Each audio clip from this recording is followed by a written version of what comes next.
नमस्कार श्रोते हो.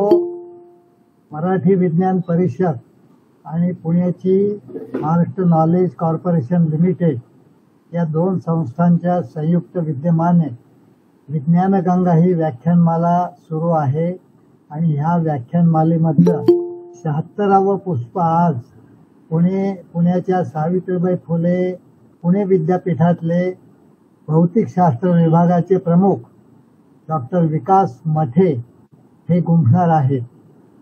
ही व्याख्यानमाला जवळजवळ गेली 5 वर्ष चालू आहे. सुरुवातीची अनेक वर्ष हे यशवंतराव चव्हाण प्रतिष्ठान मुंबई यांच्या संयुक्त सौजन्याने भाषणमाला होती. आता ही पुण्याच्या NKCL तर्फे सुरू आहे.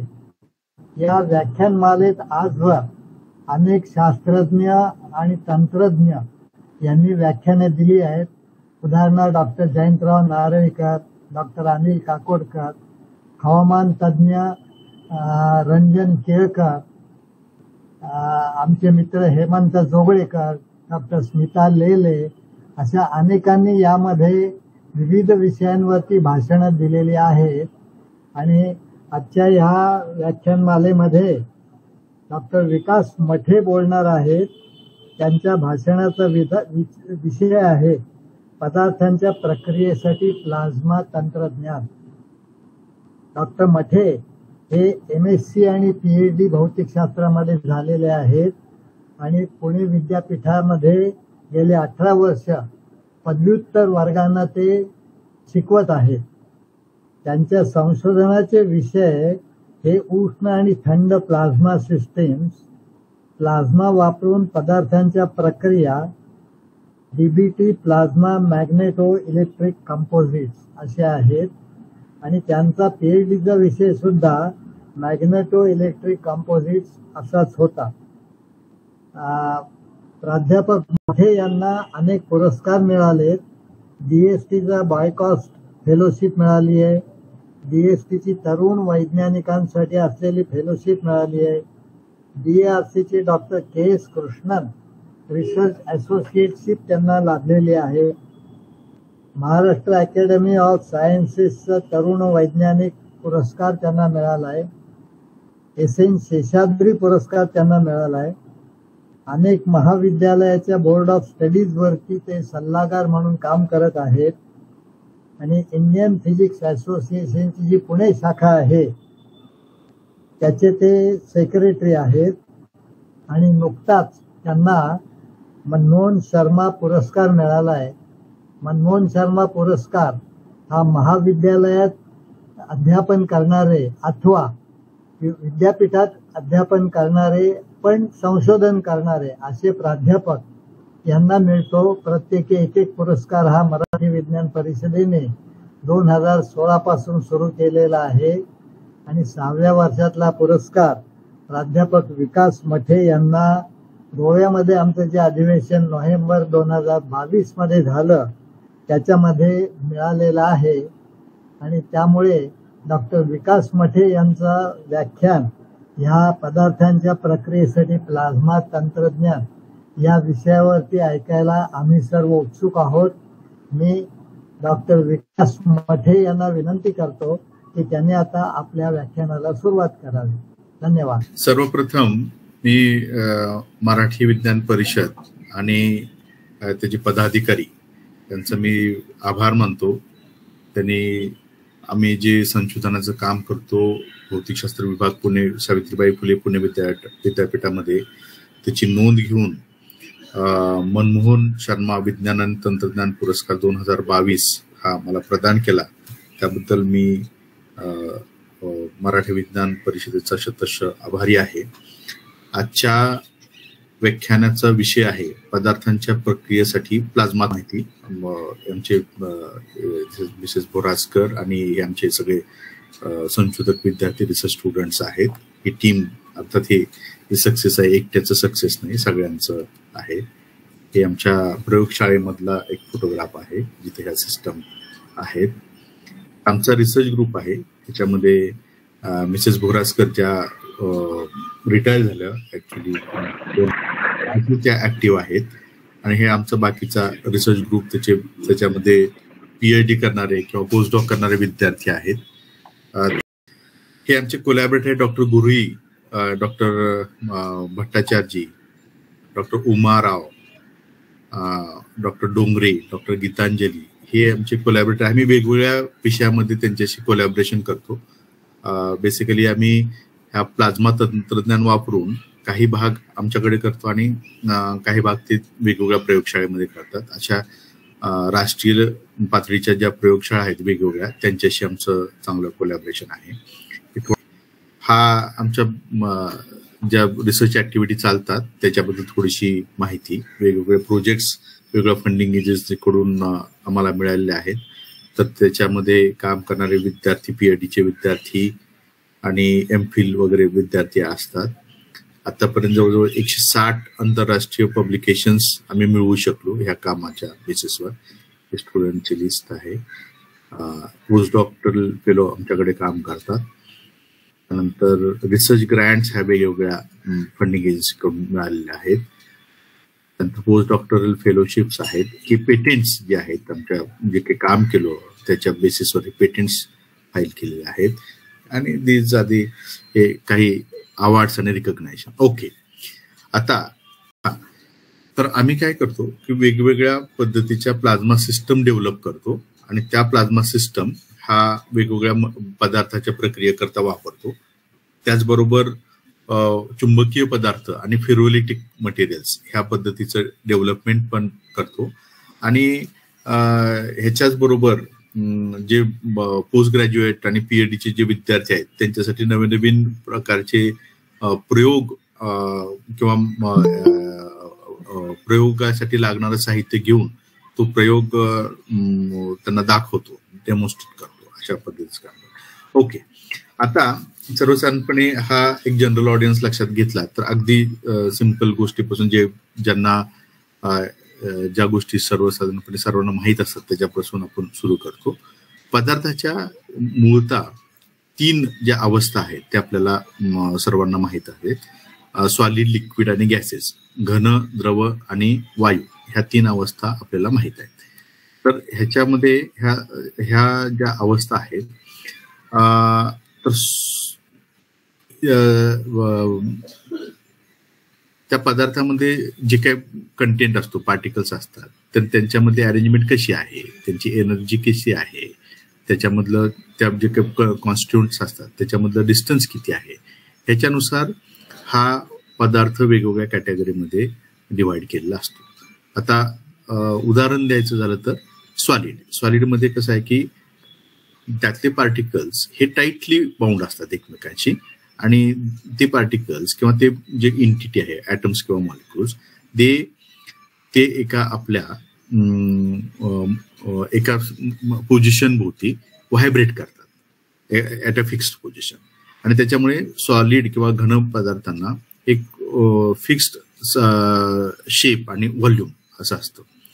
जर अशा पदार्थाला आपण कुठल्या ऊर्जा दिली, ते ऊर्जा आपण हीट करून सुद्धा देऊ शकतो. समजा हीट केलं किंवा तापमान त्याचं वाढवलं तर काय होईल, हे जे पार्टिकल्स आहेत ते एकमेकांवर स्लाइड होतील. एकमेकांवर स्लाइड होऊन त्याच्यामधलं जे डिस्टन्स आहे, जे पूर्वी घनपदार्थाच्या घनपदार्थामध्ये जे टाईटली बाउंड असतं तर टाईटली बाउंडिंग हे लूज होते, पण तरी सुद्धा त्यांना एक इनडेफिनिट शेप त्याचा चेंज होतो, परंतु त्याचं व्हॉल्यूम आहे ते फिक्स राहतं. मग अशा लिक्विडला आपण परत ऊर्जा दिली किंवा तापवलं तर हे जे पार्टिकल्स आहेत, गॅसेस पार्टिकल, ते एकमेकांपासून खूप दूर जातात आणि त्याच्यामुळे गॅसेसला इनडेफिनेट शेप, म्हणजे शेप आणि व्हॉल्यूम हे दोन्ही त्याचं इनडेफिनेट असतं, फिक्स असत नाही. मग अशा गॅसेसचं अजून आपण तापमान वाढवलं तर जी स्टेज येते ती स्टेज आहे ती प्लाझ्मा स्टेज आहे. आता ती प्लाझ्मा स्टेज जी आहे त्याचं एक महत्वाचं गुणधर्म किंवा महत्वाचं कॅरेक्टरिस्टिक असं आहे की त्याचं टेम्परेचर हे खूप जास्तीचं असतं. अर्थात ही जी कॅरेक्टरिस्टिक आहे एक प्रकारच्या प्लाझ्माची असते. मी पुढे जाऊन दुसऱ्या प्रकारच्या प्लाझ्माबद्दल ही बोलणार आहे, पण त्याचं तापमान सर्वसाधारणपणे 1000 ते अगदी 1,00,000 डिग्री सेंटीग्रेड, म्हणजे हे जे टेम्परेचर आहे खरं हे सूर्याचं टेम्परेचर सारखं आहे. तर असा प्रश्न येऊ शकेल की खरोखर अशा गोष्टी आपल्या अर्थ सरफेसवर किंवा अर्थवर पृथ्वी तलावावर असू शकतात का?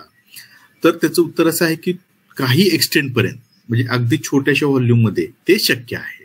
आपण लॅबोरेटरी लेवलला किंवा प्रयोगशाळेमध्ये अशा प्रकारचं प्लाझ्मा आपण जनरेट करू शकतो ज्याचं टेम्परेचर खूप जास्त असतं आणि त्याच्यामुळे आपल्याला तो पदार्थाच्या प्रक्रियेकरता वापरला जातो.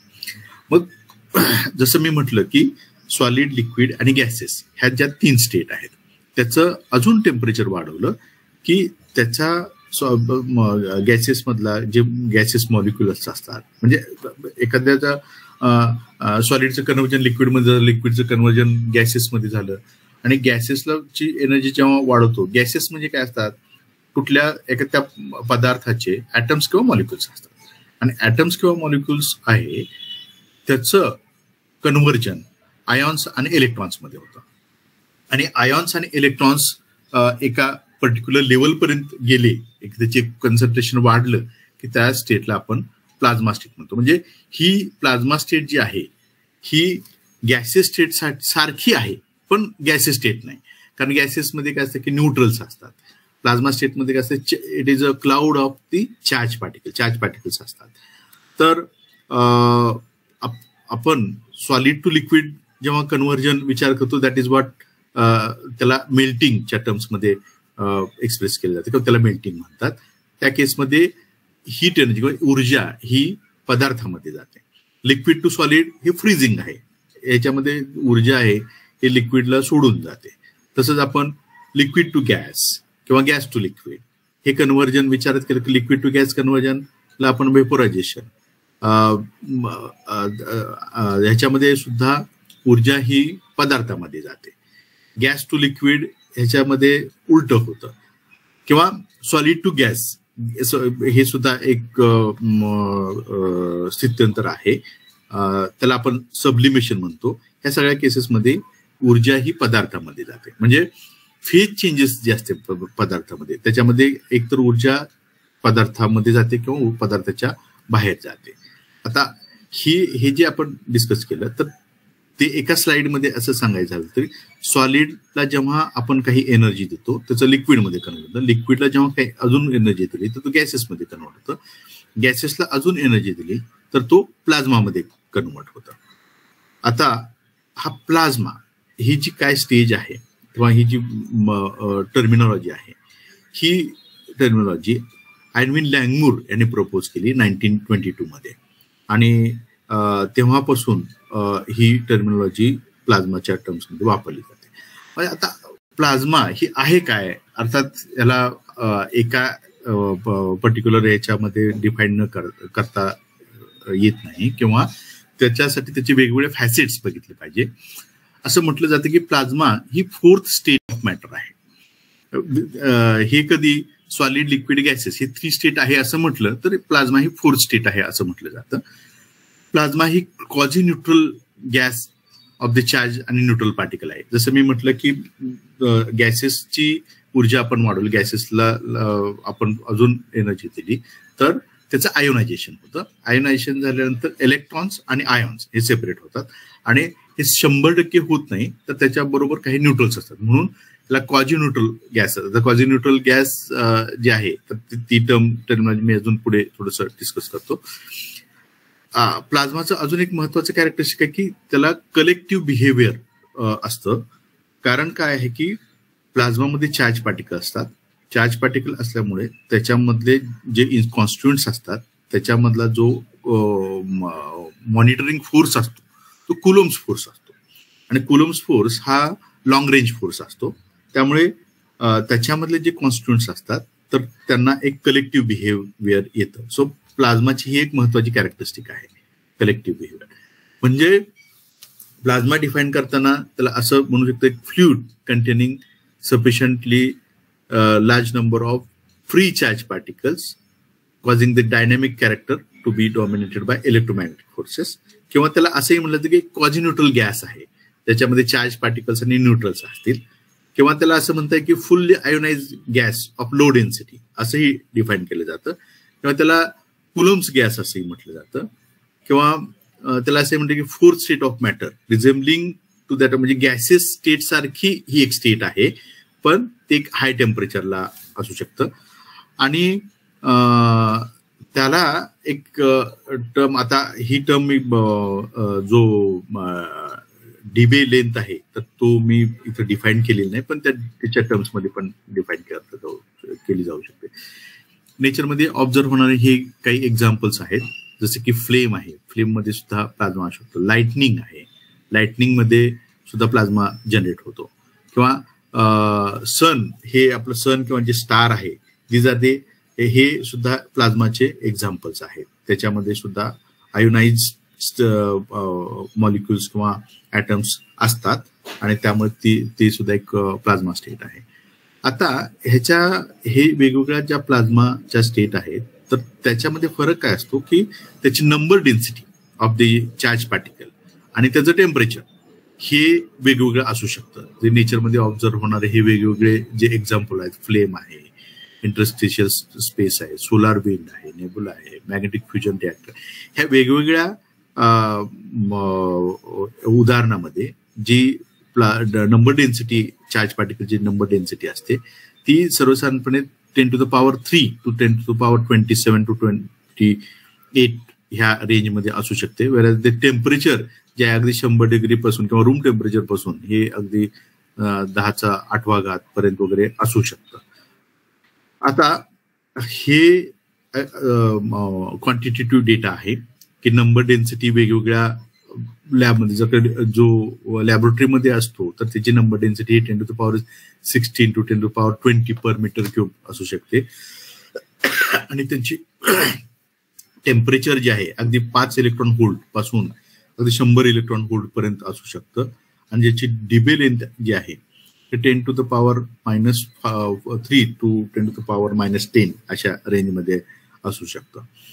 आता एक उदाहरण आपण घ्यायचं झालं की आपल्या पाण्याचं एक उदाहरण घेतलं तर पाणी हे साधारण तापमानाला लिक्विड स्टेटमध्ये असतं, पण ते जर का त्याचं तापमान कमी केलं तर तो सॉलिड फॉर्ममध्ये जातो. त्याला वॉटर आईस आपण हे सगळ्यांनी बघितलेलं आहे. वॉटर आईसला आपण काही ऊर्जा दिली तर तो लिक्विडमध्ये कन्वर्ट होतो, लिक्विडला ऊर्जा दिली तर स्टीममध्ये कन्वर्ट होतो. स्टीमची ऊर्जा म्हणजे स्टीम जी स्टेट आहे त्याची ऊर्जा परत वाढवली तर पार्शियली आयोनाइज गॅसेस मध्ये कन्व्हर्जन होतं. अजून त्याची एनर्जी वाढवली तर फुल्ली आयोनाइज गॅसेस, आणि त्याच्या पुढे जेव्हा जातो तेव्हा न्यूक्लिअर प्लाझ्मा वगैरे तयार होतो. म्हणजे ही जी स्टेज आहे की आयोनाइज स्टेट जेव्हापासून सुरू होते ती स्टेज जी आहे ती प्लाझ्मा स्टेज आहे.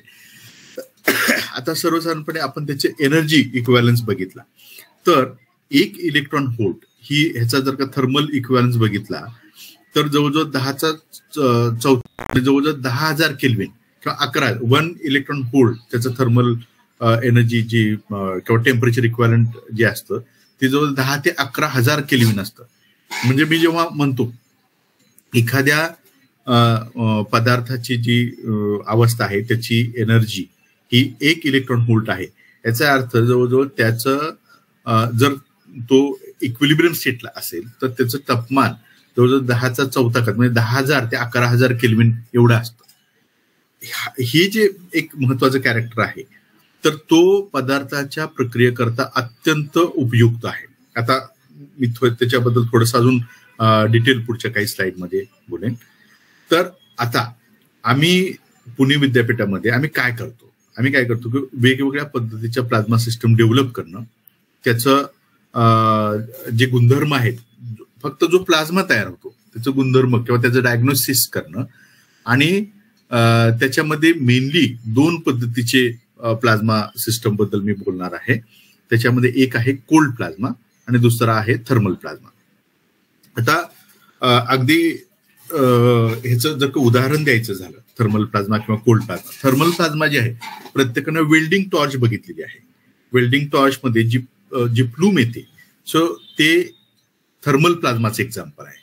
आणि दुसरं आहे की ट्यूबलाईट जी आहे आपली, ट्यूबलाईट मध्ये आतमध्ये पोकळी असते आणि जे चार्ज पार्टिकल असतात तर ते चार्ज पार्टिकल प्रामुख्याने इलेक्ट्रॉन्स जे असतात ते चार्ज पार्टिकल असतात, ते एका ठिकाणाहून दुसऱ्या ठिकाणी मूव्ह होतात आणि त्यांची जी एनर्जी असते ती खूप जास्त असते, पण तो इक्विलिब्रियम स्टेटमध्ये नसतो. मी कदाचित पुढच्या अजून काही स्लाइडमध्ये इक्विलिब्रियम आणि नॉन इक्विलिब्रियम बद्दल थोडंसं बोलेन.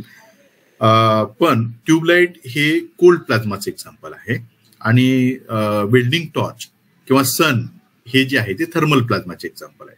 आता वेल्डिंग टॉर्च किंवा सन म्हटल्यानंतर हे एक गोष्ट लक्षात आली की त्याचं जे तापमान आहे ते खूप जास्तीच आहे. म्हणजे कुठलाही पदार्थ त्याच्या सानिध्यात आला की त्याचं गॅसेसमध्ये कन्वर्ट होईल, म्हणजे अगदी त्याचे वाफ होऊन जाईल एवढी क्षमता त्याच्यामध्ये आहे.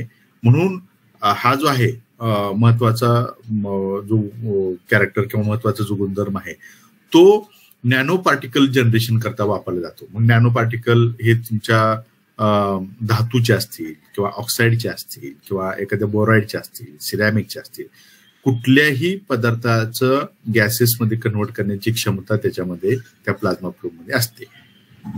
आणि हे एकदा म्हणजे हे तुम्ही इमॅजिन करू शकता. इथं मी काही व्हिडिओ इनपुट केले पण अनफॉर्च्युनेटली ते इथं डायरेक्टली रन होताना दिसत नाही, पण तुम्ही असं इमॅजिन करू शकता की तुमच्याकडं जवळजवळ जी वेल्डिंग टॉर्च बद्दल मी बोललो ना, तर तुम्हाला तुमच्याकडे जवळजवळ 10 सेंटीमीटर ते 15 सेंटीमीटर लेंथ असलेली एक प्लाझ्मा प्लूम आहे आणि ती जर का तुम्ही एखाद्या पदार्थावर टाकली तर त्याचं गॅसेसमध्ये कन्वर्ट होतं. आणि गॅसेस मध्ये कन्वर्ट झालं की जेव्हा ते सर्वसाधारण नॉर्मल वातावरणामध्ये जेव्हा येतं तर त्याचं परत सॉलिडिफिकेशन होतं. पण गॅसेस टू सॉलिडिफिकेशन ही जी प्रक्रिया होते आणि त्याला जो मिळणारा वेळ आहे तो खूप कमी आहे. त्याच्यामुळं काय होतं की एका त्या पदार्थाचे जे पार्टिकल्स आहेत तर त्याची जास्त ग्रोथ होत नाही, वाढ होत नाही आणि त्याच्यामुळे नॅनो पार्टिकल्स जनरेट होतात. आणि हेच एक त्याचं एक महत्वाचं फीचर आहे, महत्वाचं गुणधर्म आहे, महत्वाचं कॅरेक्टरिस्टिक आहे. तर तो नॅनो पार्टिकल जनरेशन करता वापरू शकतो. आता काही लोकांना कदाचित नॅनो पार्टिकल जनरेशन किंवा नॅनो सायन्स आणि नॅनो टेक्नॉलॉजी बद्दल माहिती आहे. नॅनो पार्टिकल तयार करणं किंवा नॅनो एखाद्या पदार्थाचे नॅनो फॉर्म मध्ये कन्वर्ट केल्यानंतर त्याचे जे गुणधर्म आहेत तर ते सर्वसाधारण पदार्थासारखे त्याच, म्हणजे अगदी उदाहरण घ्यायचं झालं तर सिल्वर किंवा चांदी, सोने तर आपल्याला अगदी पिवळं असतं माहिती आहे, पण जेव्हा ते नॅनो साईजला जातं ते त्याचं कलर ते बदलतं, ते काळं असू शकतं. किंवा सिल्वर किंवा जी चांदी आहे, चांदी ही पांढरी असते, पण जेव्हा ती नॅनो फॉर्म मध्ये जाते तेव्हा ती काळ्या रंगाची होते. म्हणजे आपल्याला कोणी असं म्हटलं की काळ्या रंगाचं सिल्वर मी तुम्हाला देतो तर आपण म्हणणं काहीतरी असं फसवू नको, सिल्वर कधी काळ्या रंगात असते, पण ते नॅनो साईज मध्ये गेल्यानंतर त्याचे गुणधर्म बदलू शकतो. आणि अशा प्रकारचे पार्टिकल हे प्लाझ्मा तंत्रज्ञानानं तयार करणं शक्य आहे. आणि ह्याचा एक ऍडव्हान्टेज आहे की तुम्हाला काय करायचंय, फक्त जी प्लाझ्मा प्लूम आहे, जे आपलं एखादी सोन्याची कॉईन आहे किंवा सोन्याची गोळी आहे त्याच्यावर फक्त प्लाझ्मा प्लूम टाकली की त्याचं कन्व्हर्जन डायरेक्ट नॅनो पार्टिकल मध्ये होतं. म्हणजे नॅनो पार्टिकल जनरेशन करता खूप मोठ्या प्रमाणावर, मोठ्या स्केलला, इंडस्ट्रियल स्केलला जर का नॅनो पार्टिकल तयार करायचे असतील तर ही प्लाझ्मा टेक्नॉलॉजी अत्यंत उपयुक्त आहे, कारण हे क्विक टेक्निक असं म्हटलं जाईल. आता त्याचबरोबर आता सावित्रीबाई फुले पुणे विद्यापीठामध्ये आम्ही एक प्रकल्प हाती घेतलेला आहे की जो भाभा ॲटॉमिक रिसर्च सेंटर मधले आमचे जे कोलॅबोरेटर आहेत तर त्यांच्या बरोबर आम्ही एक प्रकल्प हाती घेतलाय की ही जी प्लाझ्मा टेक्नॉलॉजी आहे ते जे आजूबाजूला आपल्याकडचे म्युनिसिपल वेस्ट आहे तर त्याच्या मॅनेजमेंट करता वापरता येईल का, असा एक कारण ही जी टेक्नॉलॉजी आहे ही पूर्ण इंडिजिनस टेक्नॉलॉजी आहे, त्यामुळे आपल्याला इम्पोर्ट करायच्या लागणाऱ्या कुठल्याही गोष्टी नाहीत त्याच्यामध्ये. मेक इन इंडिया ह्याच्यामध्ये ह्या जे आपलं शासनाचं जे धोरण आहे त्याच्या अंतर्गत आपण हे तयार करून आपण ते वापरू शकतो. तर त्याच्यामध्ये जी प्लाझ्मा ज्योत आम्ही वापरणार आहोत तर त्याची जी लांबी आहे ती सर्वसाधारणपणे 50 ते 60 सेंटीमीटर एवढी ज्योत आहे आणि त्याचा जो व्यास आहे तो सर्वसाधारणपणे 5 ते 7 सेंटीमीटर एवढा व्यास आहे. म्हणजे आता तुम्ही इमॅजिन करू शकता, तुम्ही कल्पना करू शकता, जवळजवळ 50 ते 60 सेंटीमीटर लांब असलेली आणि जवळजवळ 5 ते 7 सेंटीमीटर चा व्यास असलेली प्लूम जर का एखाद्या पदार्थावर टाकली तर नक्कीच त्याचं गॅसिफिकेशन होईल आणि गॅसिफिकेशन हे क्विकली होऊन जाईल.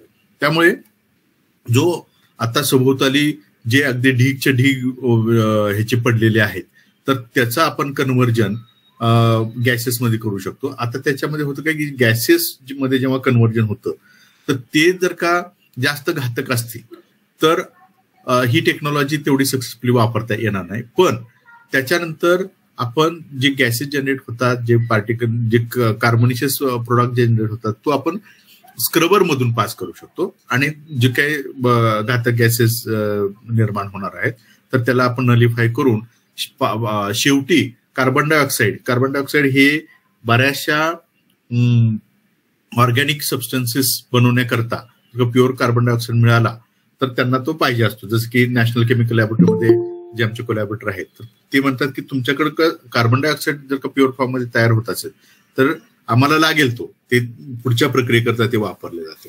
म्हणजे हे थर्मल प्लाझ्मा टेक्नॉलॉजी आहे. तर ते plasma for municipal waste management आणि एवढंच नव्हे की ह्याच्यामध्ये जे तापमान आपण वापरणार आहोत ते पूर्ण चेंबरमध्ये 1000 डिग्री सेंटीग्रेड पेक्षा जास्त असू शकतं आणि ते जे तापमान आहे ते आपल्याला जेव्हा थंड करण्याकरता आपल्याला काहीतरी वॉटर सर्क्युलेशन वगैरे करावं लागतं तर त्याच्यामधून वॉटर वेपर्स किंवा वेपर जनरेट होतात आणि त्या वेपर्स जे आहे ते टर्बाईन रन करण्याकरता वापरले जाऊ शकतात. म्हणजे आपण एका बाजूला वेस्ट मॅनेजमेंट तर करू, दुसऱ्या बाजूला त्याच्यापासून इलेक्ट्रिसिटी जनरेशन करणं हे सुद्धा शक्य आहे. हे थर्मल प्लाझ्माच्या बाबतीत.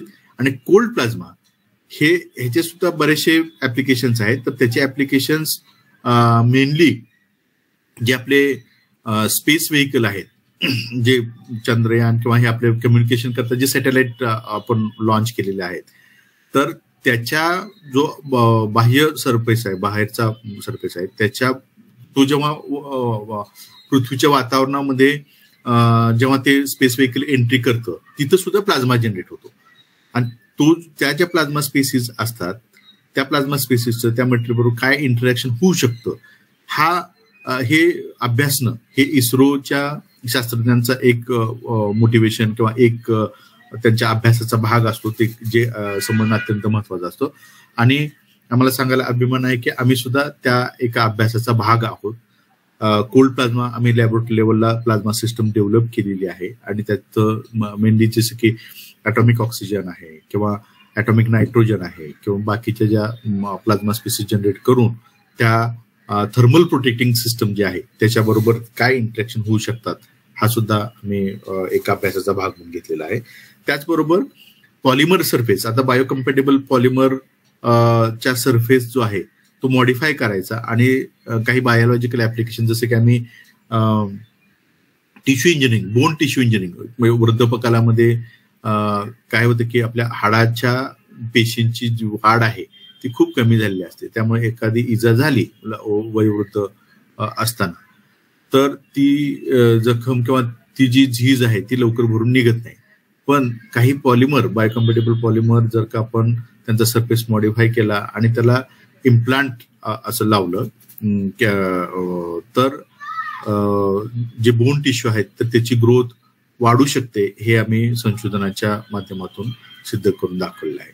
एवढंच नव्हे तर वॉटर प्युरिफिकेशन वगैरे आहे तर त्याच्यासाठी सुद्धा मी थोडंसं फास्ट जातो म्हणजे आपल्याला बरंचसं कव्हर करता येईल. आता ह्या वेगवेगळ्या पद्धतीच्या प्लाझ्मा सिस्टम डेव्हलप करणं आणि त्या संशोधनाकरता वापरणं अगदी नटशेलमध्ये आमच्या ह्या ऍक्टिव्हिटी आहेत.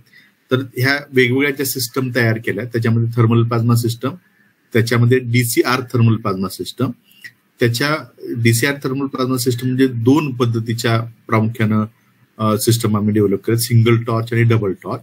आणि कोल्ड प्लाझ्मामध्ये electron cyclotron resonance plasma, microwave plasma आणि डायइलेक्ट्रिक बॅरियर डिस्चार्ज प्लाझ्मा ह्या वेगवेगळ्या पद्धतीच्या सिस्टम आम्ही डेव्हलप केल्या. आता हे थर्मल प्लाझ्मा सिस्टम जे आहे तर त्याचं हे एक चित्र आहे.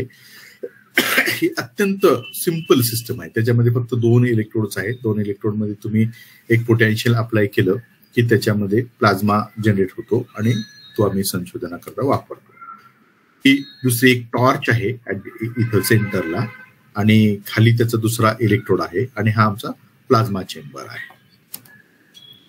ही त्याच्यामध्ये अशा 2 टॉर्च आहेत. ही एक टॉर्च एका बाजूला 45 डिग्रीनं ह्या चेंबरच्या 45 डिग्रीला माउंट केली आहे. इकडून एक दुसरी टॉर्च आहे.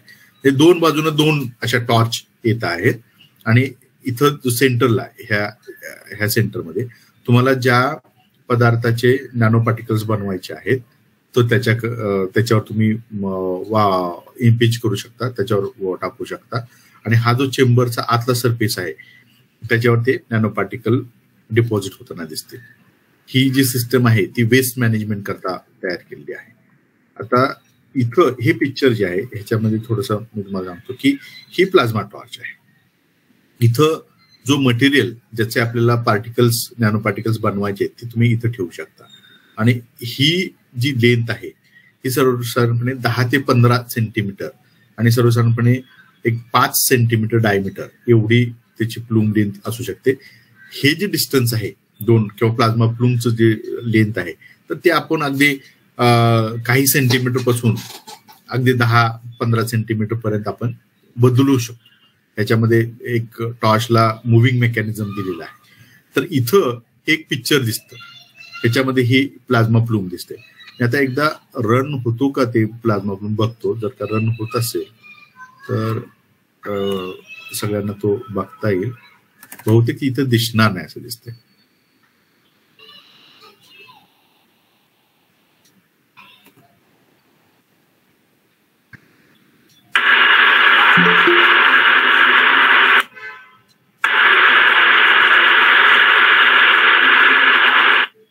दिसत नाही ना?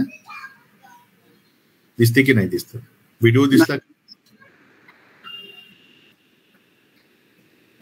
एनिवे, तर ही जी ज्योत आहे प्लाझ्मा प्लूम आहे तर ती ह्या मटेरियल्स पडते आणि हा जो चेंबर आहे तो वॉटर कूल्ड चेंबर आहे. त्याच्यामध्ये तो डबल वॉल आहे आणि ह्या 2 जो पटल आहे त्याच्यामधून वॉटर सर्क्युलेट केलं जातं. त्यामुळे जे पार्टिकल्स आहेत ते ह्याला अगदी घट्ट चिकटत नाहीत. ती इझिली त्या सरफेसवरून आपल्याला काढता येतील अशा पद्धतीचं ती अरेंजमेंट आहे आणि हे प्लाझ्मा टॉर्चचं डिझाईन आहे. आता नेक्स्ट स्लाइडमध्ये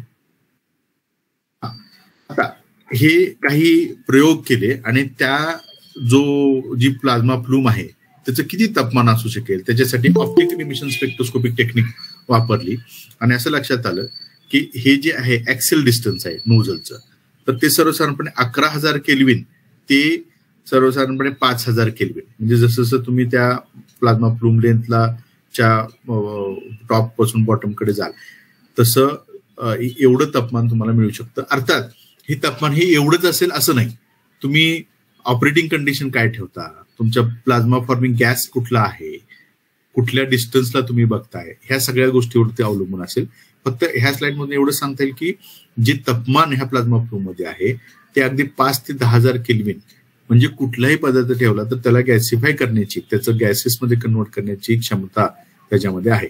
हे पिक्चर हे सांगतं जे मटेरियल आहे हे मटेरियलला खालून आपल्याला वॉटर कुलिंग दिलेली असते. त्यामुळे जो वरचा सरफेस असतो त्या वरचा सरफेस हा ग्राफाईट क्रुसिबलवर ठेवला जातो आणि त्याचं गॅसिफिकेशन झाल्यानंतर जेव्हा प्लाझ्मा प्लूमच्या बाहेर येतो तेव्हा ड्रास्टिकली टेम्परेचर ड्रॉप होतं आणि हा जो पेरिफेरल रिजन आहे तिथं त्याचं परत एकदा न्यूक्लिएशन आणि ग्रोथ होऊन त्याचे नॅनो पार्टिकल जनरेट होतात.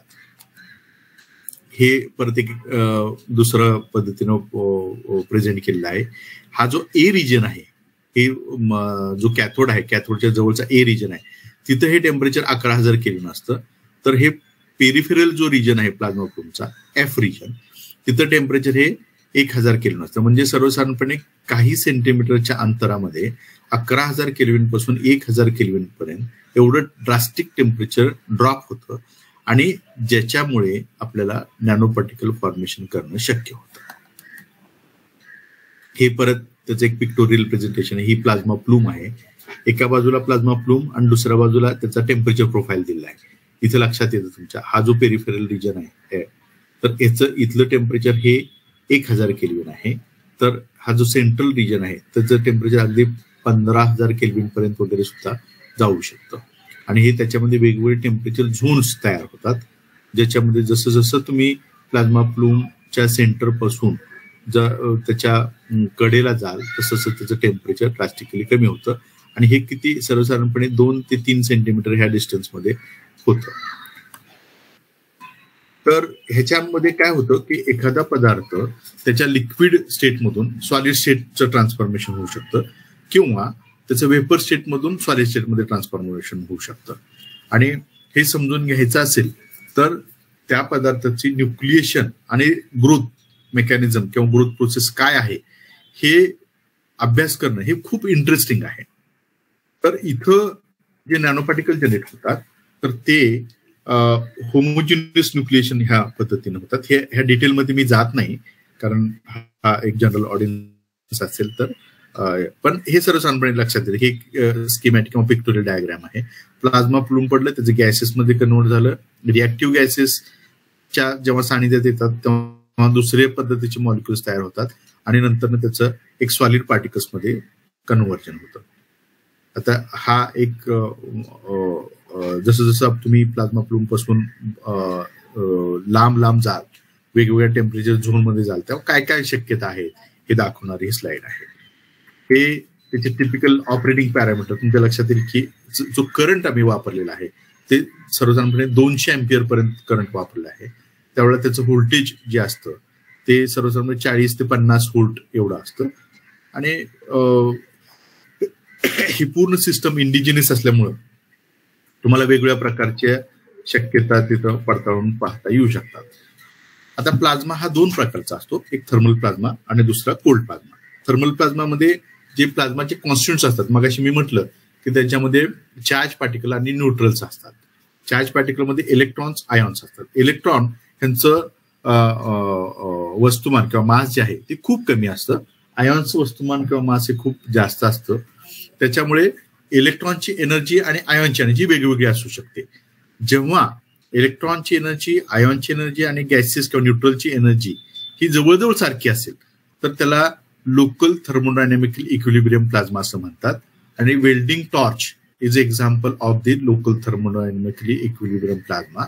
आणि दुसरी जी स्टेज असते किंवा दुसरी जी केस आहे की त्याच्यामध्ये इलेक्ट्रॉनची एनर्जी खूप जास्त असते आणि आयॉनची एनर्जी कमी असते. आयॉनची एनर्जी अगदी मिली इलेक्ट्रॉन व्होल्टमध्ये असेल आणि इलेक्ट्रॉनची एनर्जी ही इलेक्ट्रॉन व्होल्टमध्ये असेल. इलेक्ट्रॉन व्होल्ट मगाशी म्हणले 1 इलेक्ट्रॉनचा थर्मल इक्विव्हॅलन्स हा जवळजवळ 11,000 केल्विन आहे. आणि मिली इलेक्ट्रॉन व्होल्टमध्ये बोलतो म्हणजे त्याचा जो थर्मल इक्विव्हॅलन्स आहे तो रूम टेम्परेचर एवढा असतो.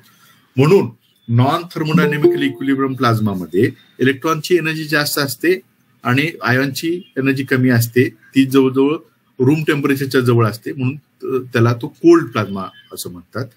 आणि जे कॉन्स्टिट्युएंट्स असतात ह्याच्यामध्ये तर त्याची एनर्जी खूप मोठ्या प्रमाणात बदलू शकते.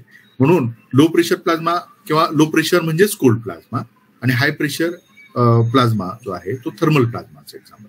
हे वापरून आम्ही खूप मोठ्या वेगवेगळ्या प्रकारचे मटेरियल्स तयार केले. त्याच्यामध्ये आयर्न आहे, आयर्न निकेल आहे, निकेल अल्युमिनियम आहे, अल्युमिनियम नायट्राइड आहे, सिलिकॉन नॅनोट्यूब्स आहे, कार्बन नॅनोट्यूब्स आहे, अल्युमिनियम ऑक्साईड आहे, अल्युमिनियम बोराईड आहे, आयर्न ऑक्साईड आहे, SnO2 आहे, झिंक ऑक्साईड आहे, tungsten oxide, titanium nitride, titanium oxide, copper oxide, spinel ferrite, rare earth hexaboride. Rare earth हेक्झाबोराइड हे जे प्रत्येक पद्धतीचे जे मटेरियल्स आहेत तर त्यांचं एक आपलं महत्व आहे. त्याच्यासाठी प्रत्येक पदार्थाचे वेगवेगळे ऍप्लिकेशन्स आहेत. आता उदाहरण द्यायचं झालं तर हे rare earth hexaboride. Rare earth हेक्झाबोराइड हे जे ट्रान्समिशन इलेक्ट्रॉन मायक्रोस्कोप किंवा स्कॅनिंग इलेक्ट्रॉन मायक्रोस्कोप मध्ये जे इलेक्ट्रोड वापरलेले असतात, कॅथोड इलेक्ट्रॉन इमिट करणारे जे इलेक्ट्रोड्स आहेत तर ते रेअर अर्थ हेक्झाबोराइडचे असतात. तर तशा पद्धतीचे नॅनो पार्टिकल्स आपण तयार करून इलेक्ट्रोड तयार करणं हा सुद्धा एक आमचा संशोधनाचा भाग आहे. तसेच मॅग्नेटिक मटेरियल्स तयार करणे, त्याचा वेगवेगळ्या ऍप्लिकेशन्स बनणे हे एक आमचा संशोधनाचा भाग आहे. आता हे एक उदाहरण आहे की ज्याच्यामध्ये आम्ही जी थर्मल प्लाझ्मा टेक्निक आहे तर ते आयर्नच्या नॅनो पार्टिकल तयार करण्याकरता वापरली आहे. मला हे जे आहे किती वाजेपर्यंत लेक्चर घ्यायचं आहे किंवा किती वाजेपर्यंत मी कंटिन्यू करू शकतो त्या पद्धतीने मी कंटेंट डिलिव्हर करायचा हे करतो, डिझाईन करतो. अजून एक 10 मिनिटं. अजून एक 10.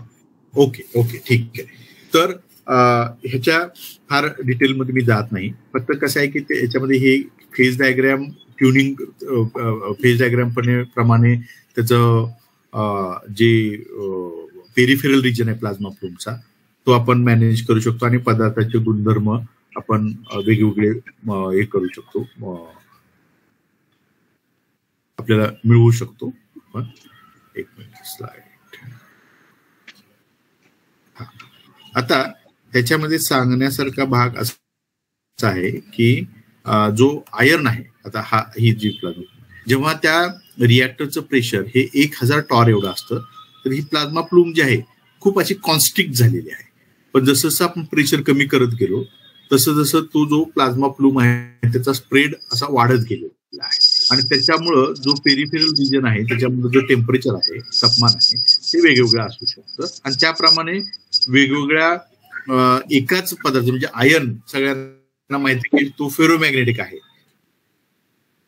रूम टेम्परेचरला, पण तो पॅरामॅग्नेटिक सुद्धा बनवू शकतो जर आपण प्लाझ्मा टेम्परेचर किंवा प्लाझ्मा व्हॅरिटी, हा एक आमचे फाइंडिंग आहे. तर त्याचप्रमाणे आयर्न ऑक्साईड जे आहे ह्या साईडमध्ये तुम्हाला की हे ऍक्च्युली डिफेन्सचा एक प्रोजेक्ट होता.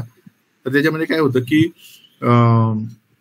जसे की अर्थक्वेक जेव्हा होतो तेव्हा आपल्या ज्या इन्फ्रास्ट्रक्चर आहे, बिल्डिंग आहे, त्याचं अपरिमित नुकसान होतं. तर ते कमी करण्याकरता ते अवॉइड करण्याकरता जो एक अटेम्प्ट केला जातो तर त्याच्यामध्ये स्मार्ट मॅग्नेटिक डॅम्पर चा वापर करणं हा एक उद्देश होता. तर त्याच्यामध्ये आयडिया अशी होती की बीमचा जो बॉटम आहे त्याच्यामध्ये मॅग्नेटिक फ्लुइड टाकायचं. अर्थक्वेकचे व्हायब्रेशन सुरू होईल तेव्हा ते व्हायब्रेशन त्या बीम मध्येच ऍब्सॉर्ब केलं जाईल.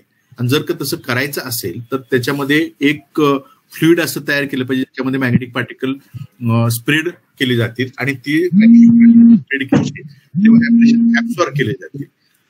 करायचं असेल तर आपल्याला काय आवश्यक आहे की जे मॅग्नेटिक पार्टिकल्स आहेत ते एका लिक्विड मीडियम मध्ये खूप वेळापर्यंत ते असे डिस्पर्स स्टेजमध्ये राहिले पाहिजे. तर त्याच्याकरता आता जी टेक्नॉलॉजी आहे त्याच्यामध्ये कार्बोनिल आयर्न हे पार्टिकल वापरले जातात, पण ते मायक्रॉन साईज पार्टिकल्स असतात. तर आम्ही जो प्रयोगशाळेमध्ये नॅनो पार्टिकल जे डेव्हलप केले तर त्याच्यामधून एक त्याचं डिस्पर्शन स्टडी केला. तर त्याच्यामध्ये असं लक्षात येतं की ह्या स्लाइडमध्ये असं लक्षात येतं की इथे कार्बोनिल आयर्न डिस्पर्स केलं आहे, इथे मॅग्नेटिक नॅनो पार्टिकल डिस्पर्स केले.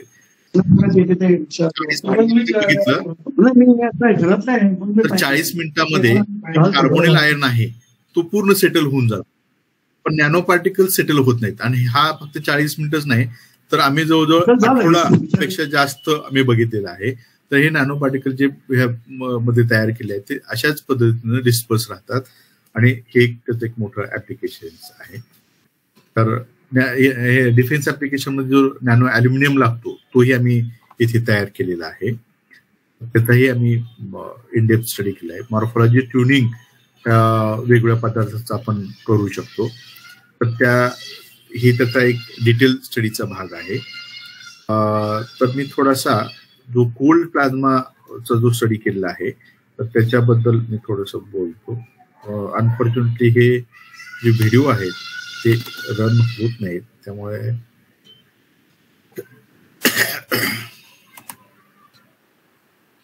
हा एक ऍटमॉस्फेरिक प्रेशर प्लाझ्मा इथं तुम्हाला हे बघू शकतो. मगाशी जी मी म्हणालो की जर सर्वसाधारणपणे 50 ते 60 सेंटीमीटर प्लाझ्मा फ्लुमने ही जी लेंथ आहे, हे बघा, हे एक कोणीतरी स्टुडंट उभा आहे त्याच्या कमरे एवढा हे आहे.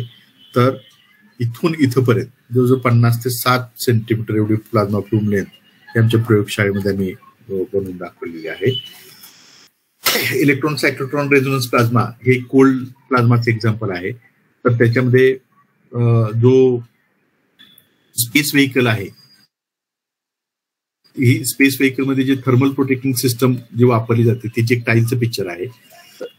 तर त्याच्याबरोबर काय इंटरॅक्शन प्लाझ्माच्या होऊ शकतात हा सुद्धा आमच्या एका अभ्यासाचा भाग होता. तर तोही आम्ही बघितलेला आहे.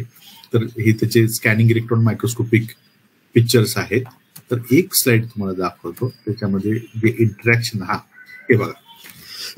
ह्याच्यामध्ये असं म्हणजे की कल्पना चावलाचा जो ऍक्सिडेंट झाला तर त्याचं मूळ जे आहे ते ज्या अशा प्रकारच्या प्लाझ्मा स्पेसिस तयार होतात तर त्या प्लाझ्मा स्पेसिसचं इंटरॅक्शन होऊन हे जे टाईल आहे ते डॅमेज होऊ शकते.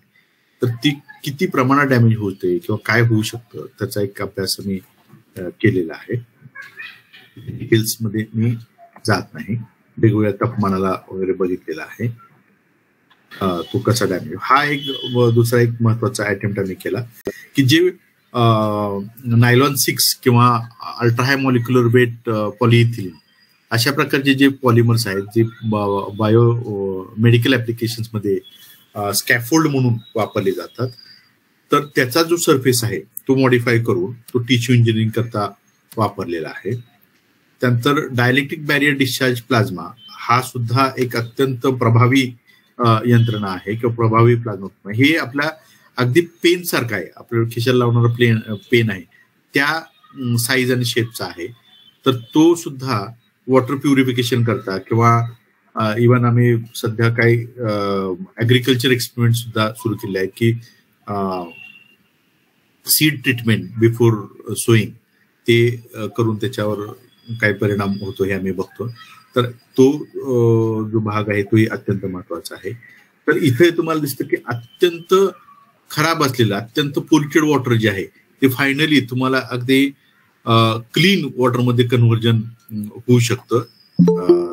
आणि म्हणजे ही एक शक्यता आम्ही दाखवून दिलेली आहे. त्याचं पूर्ण इन्व्हेस्टिगेशन केलेलं आहे. त्यानंतर ह्याच्यावर बेस्ड वॉटर प्युरिफायर सुद्धा आम्ही एक तयार केला आहे की ज्याच्यामध्ये हे जे पाणी आहे हे फ्लोईंग असेल आणि एका टॉर्च पेक्षा 3 टॉर्च सिरीज मध्ये लावून ते वॉटर प्युरिफाय करता येतं का. तर आपण आरओ किंवा बाकीच्या वॉटर प्युरिफायर आपण वापरतो पण त्याच्यामध्ये जो इनपुट वॉटर जो देतो तर त्या इनपुट वॉटरची क्वालिटी ही खूप खराब असून चालणार ते वॉटर ऍक्सेप्ट करणार नाही. पण हा जो प्लाझ्मा टेक्नॉलॉजीनं जो वॉटर प्युरिफायर जो डेव्हलप केला आहे तर त्याला इनपुट वॉटरच्या क्वालिटीचं काही रिस्ट्रिक्शन आहे. कसलंही असेल तर तो क्लीन करून देऊ शकतो. तर ह्या सर्वसाधारणपणे आमच्या रिसर्च ऍक्टिव्हिटी आहेत. तर त्याच्या ग्लिम्सेस मी तुमच्या पुढे प्रेझेंट करू. हे काम करत असताना वेगवेगळ्या फंडिंग एजन्सी ज्या आहेत BRNS, DST, ISRO, high energy materials research laboratory, UGC new Delhi, CSIR new Delhi, naval research board new Delhi, UGCDA CSR आणि सावित्रीबाई फुले पुणे युनिव्हर्सिटी ह्या सगळ्यांकडून आम्हाला अर्थसहाय्य प्राप्त झालं. आणि ह्या संशोधनामध्ये आमचे जे रिसर्च ग्रुप आहे रिसर्च स्टुडंट मिसेस बोराजकर ह्या सगळ्यांचं कॉन्ट्रीब्युशन हे आहे महत्वाचं आहे. त्याच्यामुळेच आम्ही हे सगळं काम व्यवस्थित करू शकलो. तर एवढा त्यानुसार आता मी माझं व्याख्यान थांबवतो. मी JB जोशी बोलतोय, मराठी विज्ञान परिषदेचा अध्यक्ष. नितांत सुंदर भाषण झालं, मला खूप आवडलं. Thank you sir. एक प्रश्न विचारू का? हो हो प्लीज. ते सॉलिड वेस्ट ट्रीटमेंट हे जे ऍप्लिकेशन आहे त्याच्यामध्ये किती सॉलिड वेस्ट घेतलं होतं प्रयोगासाठी? आता आमच्याकडे जे घेतलं होतं ते अगदी फ्यू केजीज मध्ये घेतलं होतं. पण आमचे जे BRC चे कोलॅबोरेटर आहेत तर त्यांनी हे टन्स मध्ये करता येऊ शकतं. टन्स पर डे, अगदी 5-6 टन्स पर डे एवढ्या मोठ्या स्केल पर्यंत त्यांनी डेमॉन्स्ट्रेशन दाखवलेलं आहे. आणि तो कुठे आहे सेटअप? 5-6 टनाचा BRC मध्ये. आणि आमच्याकडे जो छोटा आहे तो 100 kgचा आहे. 100 kg पर डे आहे का 100 kg per hour? 100 kg per day आमच्याकडचा छोटा, कारण आमचा तो प्रायोगिक तत्वावरचा आहे. पण BRC मधला जो आहे तो मोठा आहे. बरोबर. पण तुमच्याकडे मी जर समजा तुमच्या परवानगीने आलो तर मला बघायला मिळेल का? हो हो बघायला मिळेल. सध्या माझे एक स्टुडंट त्याच्यावर पीएचडी करते. तर आता आमचा सध्याचा फोकस क्वांटिटीचा नाहीये, तर त्याच्यामध्ये काय आहे की जो बाय प्रोडक्ट मिळतो, सॉलिड बाय प्रोडक्ट, तो खूप इंटरेस्टिंग असेल. ते वेगवेगळे form, carbonaceous form, carbonaceous particle, ज्याच्यामध्ये ऍक्टिव्हेटेड कार्बन मिळू शकतो, ग्राफेन मिळू शकतो, कार्बन नॅनोट्यूब मिळू शकतो, ग्राफॅटिक कार्बन मिळू शकतो. हे वेगवेगळे कार्बनचे जे ॲलोट्रॉप आहेत, तर ते खूप इंटरेस्टिंग आहेत आणि ते ऍप्लिकेशनच्या दृष्टीने महत्वाचे आहेत. बीआरसी मधले जे सहकारी आहेत तुमचे, त्यांचं नाव काय? Doctor Ghorui. Doctor Ghorui, Shrikumar Ghorui, GHORUI, Ghorui. हो आहेत, ओळखीचे ते आहेत. छान छान. अजून कोणाला विचारायचं आहे का? मला एक प्रश्न विचारायचा आहे. मी प्रोफेसर पानसे बोलतोय. पृथ्वीवरती जे आपलं टेम्परेचर, नॉर्मल टेम्परेचर आहे आणि प्रेशर आहे, याच्यामध्ये अस्तित्वात असणारे सॉलिड, लिक्विड, गॅसेस असे 3 प्रकारचे पदार्थ दिसतात आपल्याला. असा प्लाझ्माचा पृथ्वीवरती म्हणजे नॅचरली ऑकरिंग प्लाझ्मा असा नाही, याचं काय कारण असेल? तर त्याला लागणारं जे काय, प्लाझ्मा ही जी स्टेज आहे आयोनाइज स्टेट आहे. आयोनायझेशनसाठी लागणारं जी एनर्जी आहे ती खूप जास्त असते. सर्वसाधारणपणे जे आपलं नॉर्मल टेम्परेचर जे असतं, तर त्याची एनर्जी आहे मिली इलेक्ट्रॉन व्होल्ट मध्ये असतं. म्हणजे अगदी 300 kelvin is equivalent to 26 milli electron volt. आणि प्लाझ्मा जनरेट करायला लागणार जी एनर्जी आहे that is of the order of 1 electron volt or more. 1 electron volt is equivalent to about 10,000 to 11,000 kelvin. पण जर आपण काही स्पेसिफिक अरेंजमेंट केली, त्याच्यामध्ये प्रेशर कमी केलं, त्याच्यामधले जे इंटरपार्टिकल कोलिजन कमी केलं, जसं की मी ट्यूबलाईटचं एक्झाम्पल दिलं. ट्यूबलाईटमध्ये जे इलेक्ट्रॉन्स असतात त्यांची translation energy is more than 1 electron volt. पण त्याच्याच बरोबर जे हेवी स्पीसीज आहेत, आयॉन्स किंवा न्यूट्रल्स, त्यांची एनर्जी मिली इलेक्ट्रॉन व्होल्ट मध्ये असते. म्हणजे ओव्हरऑल इक्विलिब्रियम बघितलं तर ते कोल्ड प्लाझ्मा. म्हणजे जर ऑपरेटिंग प्रेशर कमी करू शकलो तर होऊ शकेल असं. ओके. आणखीन कोणाला प्रश्न विचारायचे? हेमंत जोगळेकर. नमस्कार, हेमंत जोगळेकर बोलतोय. नमस्कार. मला खास करून मटे सरांचं कौतुक करायचं आहे की अगदी सोप्या भाषेत आणि क्लिष्ट विषयावरती त्यांनी खूप मोकळेपणे सांगितलं.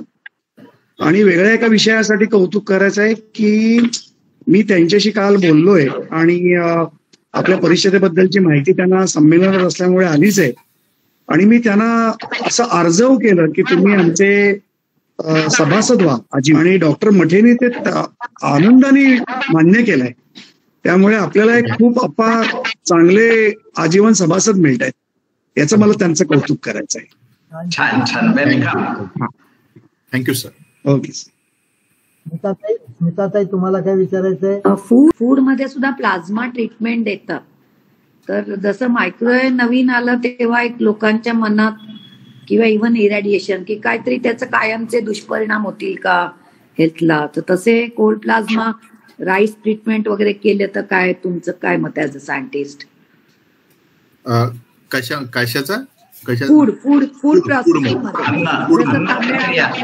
कसं आहे की हे प्लाझ्मामध्ये जे चार्ज पार्टिकल असतात ते चार्ज पार्टिकल मटेरियल बरोबर इंटरॅक्ट होतात. पण चार्ज पार्टिकल हे हायली ऍक्टिव्ह असल्यामुळे त्यांची जी इंटरॅक्शन आहे ते लगेच संपून जाते. म्हणजे फॉर एक्झाम्पल आपण हा पूर्वी टंगस्टनचा बल्ब लावायचो. टंगस्टनचा बल्ब जो आहे तो ग्लो होण्याकरता आपण त्याला व्हॅक्यूम मध्ये ठेवायचो. व्हॅक्यूम मध्ये ठेवला नाही तर काय होईल, त्याच्यामधून जे काही इलेक्ट्रॉन्स वगैरे चार्ज पार्टिकल जनरेट होतील लगेचच त्याची एनर्जी लूज करतील, वातावरणामध्ये लगेच होऊन जाईल. त्यामुळे काही राहणार नाही, रेसिड्युअल राहणार नाही. हे लोकांनी करून बघितलेलं आहे. इव्हन आपल्या वुंड हिलिंग करता, आपली त्वचा एखाद्याची जखम बरेच दिवस बरी होत नसेल, इव्हन आम्ही याच्यामध्ये तो डेंटल ऍप्लिकेशन करता पण कोल्ड प्लाझ्मा वापरून बघितलेला आहे. तर तो जो इफेक्ट आहे तो लगेचच तो नलिफाय होतो. पण एक अपकमिंग ऍस्पेक्ट त्याला ऍक्टिव्हेटेड वॉटर असं म्हणतात. तर ऍक्टिव्हेटेड वॉटर जनरेट केलं त्याच्यामध्ये जे रॅडिकल्स वगैरे तयार होतात तर त्याचं लाईफ जास्त असू शकतं आणि त्याचे लॉंग म्हणजे जास्त दीर्घकालीन काही परिणाम असू शकतात. जर का रॅडिकल तयार. Okay, thank you. मला वाटतं प्रश्न संपलेले दिसत आहेत. आणि मथे सर, तुम्ही सोप्या भाषेमध्ये भाषण केल्यामुळे सगळ्यांना ते समजलं.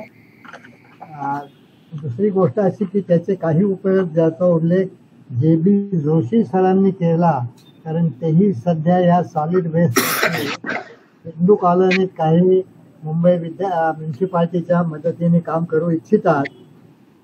तिथे याचा काही उपयोग होत नाही का असा त्यांचा विचारण्याचा रोख होता. पानसे सर, स्मिता लेले यांनी बरेच प्रश्न विचारले आणि त्याचं उपशमन तुम्ही केलं, त्याच्याबद्दल धन्यवाद. आणि थोड्या अवधीमध्ये तुम्ही चांगल्या प्रकारची माहिती आम्हाला दिली, त्याच्याबद्दल परत एकदा धन्यवाद. आजचा कार्यक्रम संपला. धन्यवाद. थँक्यू.